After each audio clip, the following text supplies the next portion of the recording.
জুজু একটি অশরীরী ডাক।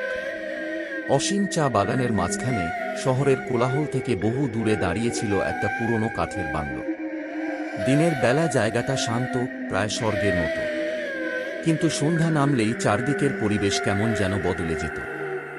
বাতাস ঠান্ডা হয়ে উঠত, আর গাছগুলো অকারণে দুলতে শুরু করত। সেই বাংলোতে 2 মাসের জন্য থাকতে এসেছিল এক শহুরে পরিবার। স্বামী চা কোম্পানির উচ্চপদস্থ কর্মকর্তা, অস্থায়ী বদলিতে এসেছে বাগানের কাজ দেখভাল করতে। সঙ্গে তার স্ত্রী আর তাদের একমাত্র ছোট্ট সন্তান। প্রথম দিনেই বাংলোর কেয়ারটেকার মালপত্র নামাতে নামাতে থেমে গিয়ে নিচু গলায় বলেছিল, সন্ধ্যার পর একটা কথা মনে রাখবেন, জুজুর নাম 3 বার ডাকবেন না। লোকে বলে 3 বার ডাকলে সে চলে আসে। স্ত্রী হেসে উড়িয়ে দিয়েছিল কথাটা। এইসব কুসংস্কার এখনো মানুষ বিশ্বাস করে। দিন কেটে যাচ্ছিল, কিন্তু একটা সমস্যা ছিল, তাদের বাচ্চাটা কিছুতেই ঠিকমতো খেতে চাইত না। প্রতিদিন সন্ধ্যায় খাওয়ানোর সময় যুদ্ধ লেগে যেত। কান্না, চিৎকার, প্লেট ছুঁড়ে ফেলা, সবই চলত। একদিন সন্ধ্যায় বিরক্ত হয়ে মা বলে ফেলল, চুপ করে খাও, না হলে কিন্তু জুজু আসবে। কথাটা মুখ দিয়ে বের হতেই দূরের চা বাগানের ভেতর হঠাৎ করে এক দমকা হাওয়া উঠল।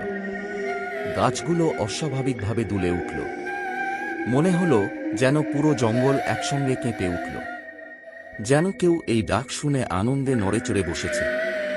সেই ঠান্ডা বাতাসের ভেতর দিয়ে খুব ক্ষীণ এক ফিসফিস শব্দ ভেসে এলো, জুজু আসবে। মা থমকে গিয়েছিল এক মুহূর্ত, কিন্তু পরক্ষণেই নিজেকে বুঝিয়ে নিল এসবই কল্পনা। পরের দিন আবার একই ঘটনা। বাচ্চা খেতে চাইছে না। মা বিরক্ত হয়ে বলল, এভাবে করলে কিন্তু জুজু এসে যাবে। এইবার বাতাস আরো জোরে বইল। দূরের গাছের ডালপালা কাঁপতে লাগলো, যেন কেউ ছুটে যাচ্ছে ভেতরে। আর সেই বাতাসের সঙ্গে আবার শোনা গেল, জুজু আসছে। মায়ের বুক ধক করে উঠল। কেয়ারটেকারের সতর্কবাণী মনে পড়ল, 3 বার নাম নেওয়া যাবে না। কিন্তু সেদিন বাচ্চাটা যেন আরো বেশি জেদ ধরেছিল। রাগের মাথায় মা 3য় বার বলে ফেলল, না খেলে কিন্তু জুজু এসে পড়বে। কথাটা শেষ হতেই পুরো পরিবেশ বদলে গেল। জঙ্গল যেন উন্মত্ত হয়ে উঠল। হাওয়া হুঙ্কার দিতে লাগল। আর এইবার শব্দটা দূর থেকে নয়, ঠিক জানালার বাইরে থেকে ভেসে এলো, জুজু এসে পড়েছে। মায়ের হাত কাঁপতে লাগল।